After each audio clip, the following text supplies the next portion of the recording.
好，那这个阶段呢，我想我们来谈一谈我们台湾自己的这个核能安全哈。那在前一段的课程里面，其实我有提到，就是说在日本方面呢，因为他们对于他们自己的核能安全是非常过度的自信啊，所以一方面过度自信的结果就是让他们疏于执行像核安演习这样子的一个动作哈。那也导致了后来这个整个这个福岛第一核能发电厂这样事故哈，后来也变得无法收拾。可是在我们台湾其实不一样哈。那我记得早年我们在跟日本人谈到这个核能安全的时候，我们跟日本人的学者专家都会说，在我们台湾执行这个核安演习哈，已经有非常长的一段时间，超过20年。那基本上就是我们考量在台湾，我们面对的这些天然灾害，比如说在台湾可能发生的这个台风是最常见的哈，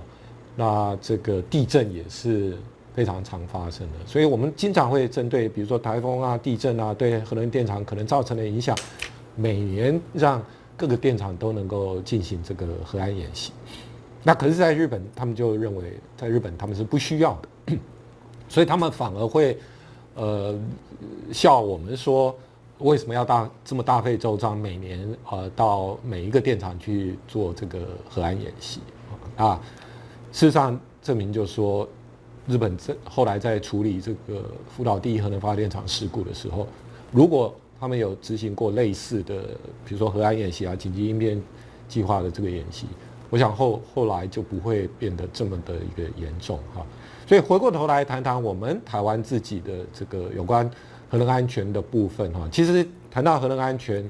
我们先讲到这个核能电厂它本身的这个安全设计哈。其实我们都讲这个5重防护啊。核能电厂的这个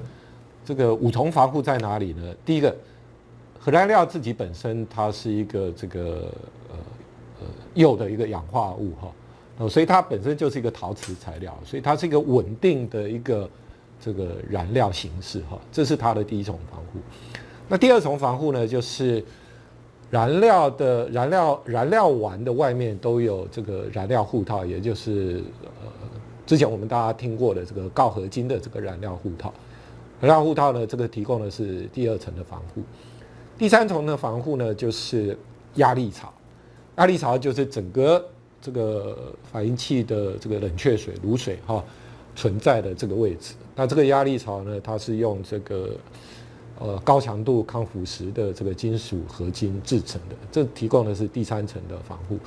第4层的防护在哪里呢？第4层的防护就是这个水泥做的，厚达2公尺的这个微主体，这个是一次微主体。那第5重防护呢，就是这个厂房所在的这个2次微主体。所以一般的核能电厂都有这个标准的这个5重防护，来维持这个核能电厂的安全。那你说这个日本福岛第一核能发电厂有没有这5重防护？当然有。那事实上它也发生了功能哈。那各位可以听到我先前讲的哈，比如说1号机跟3号机的爆炸，它是发生在2次微主体，也就是介于1次微主体跟2次微主体之间。那你想想看，这么大的一个氢气爆炸，如果没有1次微主体的保护，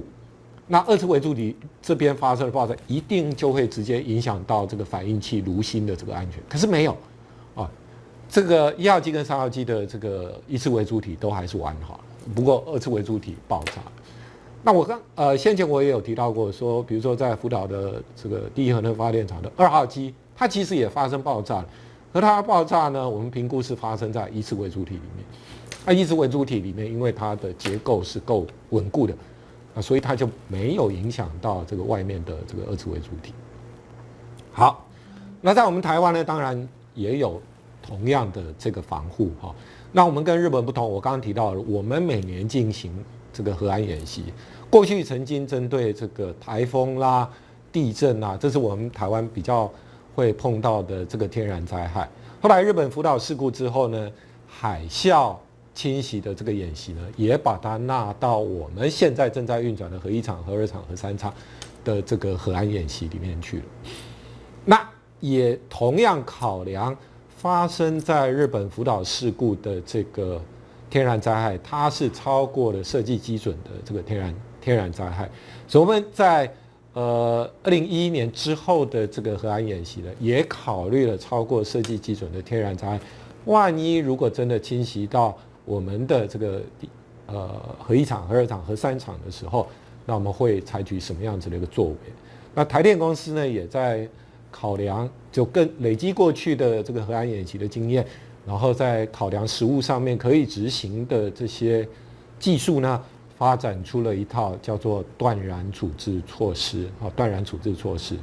那如果大家记忆还不陌生的话，应该还记得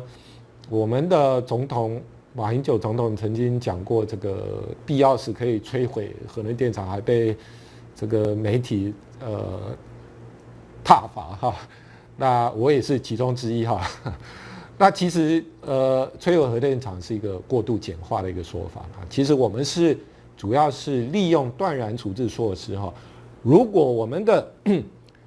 3座电厂真的碰到的像类似福岛这样子的一个情形的话，而且在所有的外电都丧失、紧急备用电源也都丧失的情况底下，那最后我们还有一个步骤，就是采取灌注任何可以取得的水源到反应器的炉型里面，到核能电厂的这个反应器炉型里面去进行炉型冷却的这个动作。所以这个时候核燃料就不会有前一堂课曾经提到的，就是燃料护套的表面温度太高，造成后来的高水反应，这个就不会发生。可是这个电厂呢，我刚刚讲哈，可取得的任何水源，那就是包括海水。那海水当然是可以很快就可以取得，因为我们的电厂都盖在临海的这个位置。可是海水一旦进到了这个反应器的炉型里面去了，这个反应器呢，以后就不可能再继续使用了，因为海水导致的这个腐蚀呢，对于组件，尤其在高温环境底下，对于组件的这个腐蚀呢，会相当的严重。所以这个反应器呢，以后一旦海水进去之后，它就不可能再使用了。那这个也是马总统曾经提到所谓的摧毁核能电厂的这个意思。那其实不是一般我们所想象的你就可以用一个什么样子的方式把它夷为平地，不是这个意思啊。就是说海水进去之后，这个电厂就报废了。好，但是这个是一个最后的手段。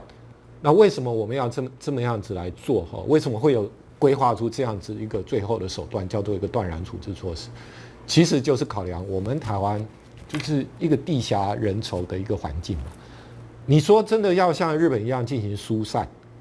日本在福岛第一核能发电厂事故发生的时候，它进行了疏散哦。它疏散的距离设定在20公里，所以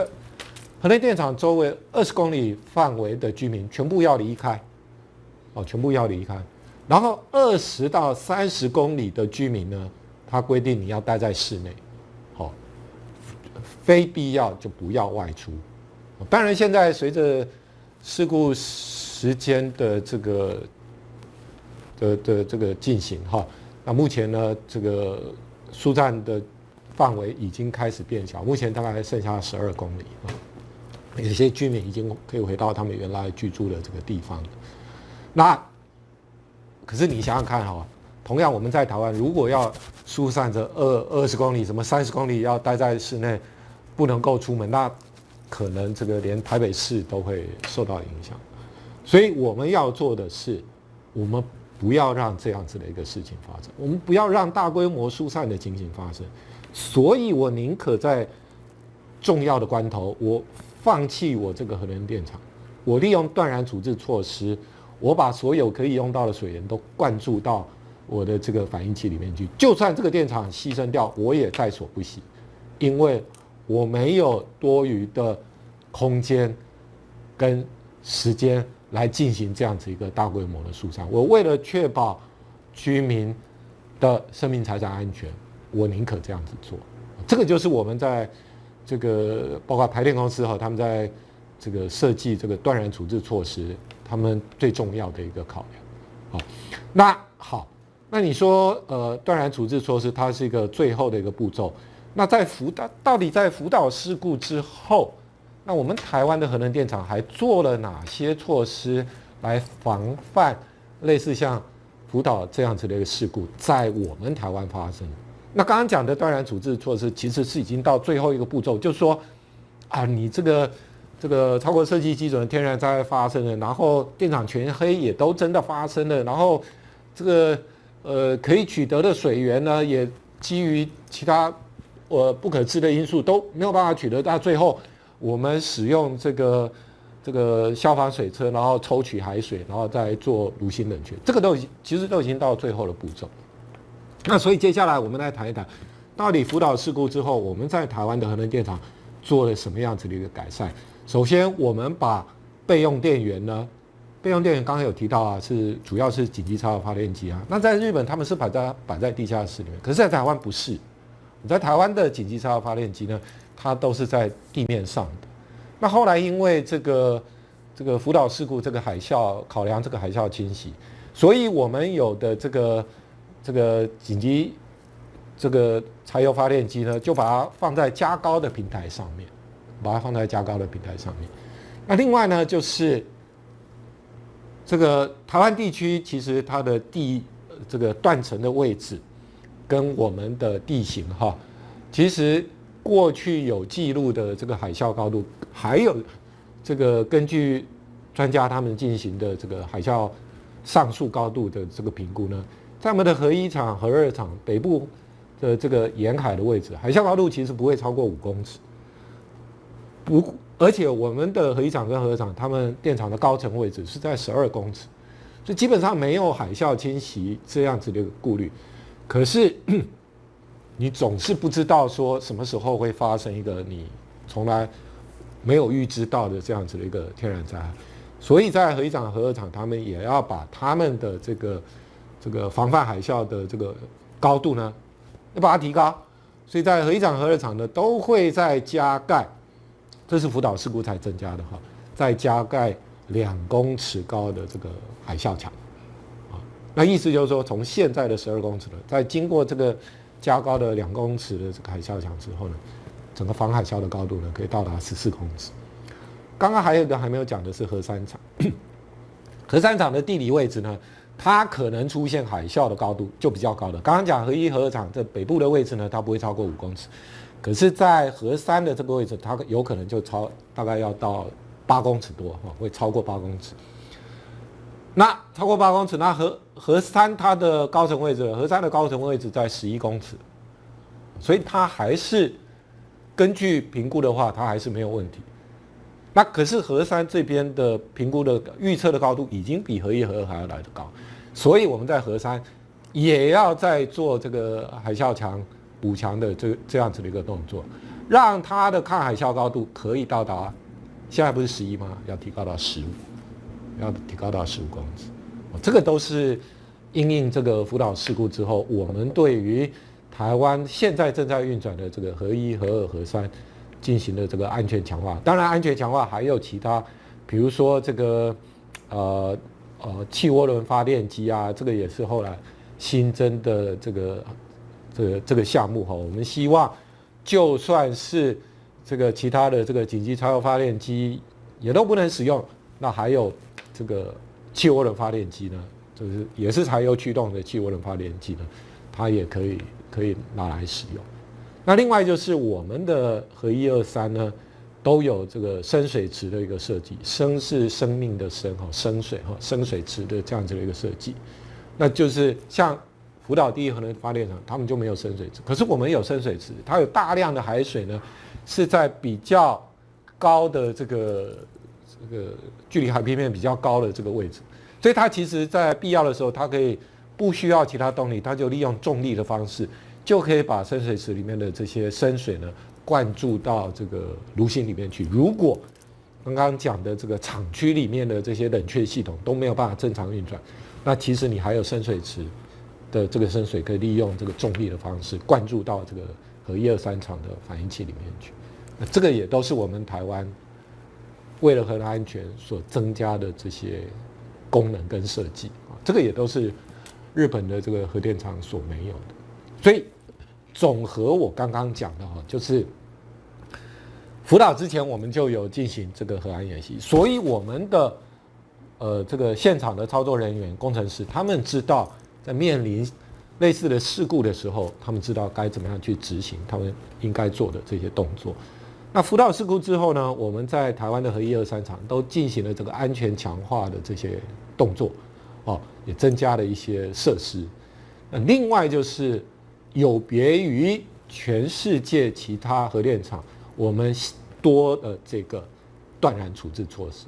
这个断然处置措施，我们曾经拿到核能相关的国际学术研讨会上面去进行报告。在进行报告的时候，